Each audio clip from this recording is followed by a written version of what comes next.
আলাউদ্দিন আলী পাশা ছিলেন অটোমান সাম্রাজ্যের প্রতিষ্ঠাতা ওসমান গাজী ও তার বৈধ স্ত্রী রাবিয়া বালা খাতুনের পুত্র এবং পরবর্তী সুলতান প্রথম ওরহানের সৎ ভাই।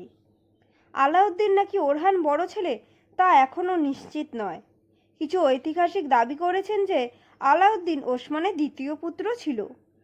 আলাউদ্দিন পাশা 1281 সালে অটোমান সাম্রাজ্যের সগুত শহরে জন্মগ্রহণ করেন। তার পিতা ওসমান গাজী 1323 বা 1324 সালে মারা যান এবং তার সৎ ভাই ওরহান গাজী তার পিতার স্থলাভিষিক্ত হন।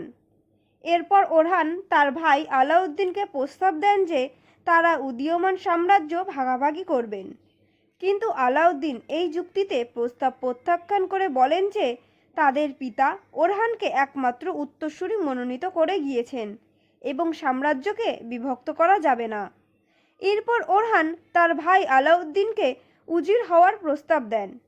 ঐতিহাসিকদের মতে আলাউদ্দিন এই প্রস্তাব গ্রহণ করেছিলেন। অন্যান্য উজিররা সেনাবাহিনীকে সব সময় নেতৃত্ব দিতেন, কিন্তু আলাউদ্দিন প্রায়ই সেনাবাহিনীকে নেতৃত্ব দিতেন না। তবে তিনি রাষ্ট্রের সামরিক ও বেসামরিক প্রতিষ্ঠান গঠন ও ব্যবস্থাপনায় আত্মনিয়োগ করেছিলেন। আলাউদ্দিন দ্রুত তার ভাইয়ের শাসনের কাছে নতি স্বীকার করেন ও তার আনুগত্যের প্রস্তাব দেন এবং ভাইদের মধ্যে কোনো বিরোধ ছিল না, এবং এইভাবে তিনি সরকার ও জনগণের সম্মান অর্জন করেন।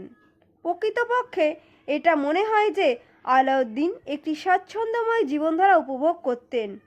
এই দুই ভাইয়ের মধ্যে সম্পর্ক অটোমান সাম্রাজ্যের অন্যান্য রাজকুমারদের মতো নয়। তাদের বাকি জীবন বন্ধুত্বপূর্ণ ছিল। রাষ্ট্রীয় বিষয়ে তার প্রশিক্ষণের কারণে ওরহান আলাউদ্দিনের পরামর্শ চাইতেন, যা তিনি স্বেচ্ছায় পেয়েছিলেন। বিনিময়ে আলাউদ্দিন ফোদরা গ্রামের অনুরোধ করেন এবং তার অনুরোধ মঞ্জুর হয়। 1328 বা 1329 সালে আলাউদ্দিন ওরহানের সাথে তার সাম্প্রতিক ইজমিট অধিগ্রহণের জন্য অভিনন্দন জানাতে তার সাথে দেখা করেছিলেন। এই সফরের সময় আলাউদ্দিন অটোমান সাম্রাজ্যে তার সবচেয়ে গুরুত্বপূর্ণ অবদান রাখেন।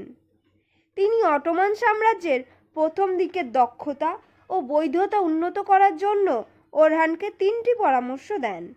এই 3টি পরামর্শের মধ্যে রয়েছে একটি আর্থিক ব্যবস্থা প্রবর্তন, একটি অফিসিয়াল অটোমান পোশাক নির্বাচন এবং সেনাবাহিনীর সম্পূর্ণ পুনর্গঠন।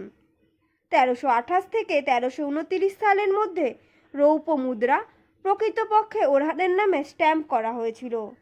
মুদ্রার সামনে তারা ইসলামের বিশ্বাসে নিবন্ধ ছিল এবং অন্যদিকে আরবিতে লেখা ছিল, আল্লাহ তার রাজত্বকে চিরস্থায়ী করুন। বাইজেন্টাইনদের মতো একই ঐতিহ্যে প্রচুর সূচিকর্ম করা পোশাক ছিল সরকারি পোশাক, এবং সামরিক কর্মীদের জন্য আরও বিনয়ী পোশাক বেছে নেওয়া হয়েছিল এবং জনসাধারণকে তারা যা খুশি তা পরিধান করার অনুমতি দিয়েছিলেন। আলাউদ্দিন প্রস্তাব করেছিলেন যে সামরিক বাহিনীকে বিভক্ত করা হবে এবং প্রতিটি বিভাগের নিয়ন্ত্রণে একজন অফিসার রাখা হবে। এই সংগঠনটি অত্যন্ত সহজ বলে মনে হয়, যা এই উপসংহারে নিয়ে যায় যে এর আগে সেনাবাহিনীর ওপর কোনো নিয়ন্ত্রণ ছিল না। এছাড়াও ওসমানীয় সাম্রাজ্যের রাষ্ট্রীয় বিষয়ে তার অংশগ্রহণের পাশাপাশি আলাউদ্দিন খুব ধার্মিক, শান্ত জীবনযাপন করেছিলেন বলে মনে করা হয়।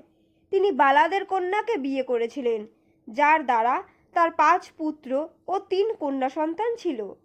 তিনি বেশ কয়েকটি মসজিদ নির্মাণ করেছিলেন। তিনি 1331 বা 1332 সালে মারা যান এবং তাকে বুরসায় তার পিতা প্রথম ওসমানের ইম্পেরিয়াল তুরবেতে সমাহিত করা হয়েছে, যা তার ভাই ওরহান দ্বারা নির্মিত।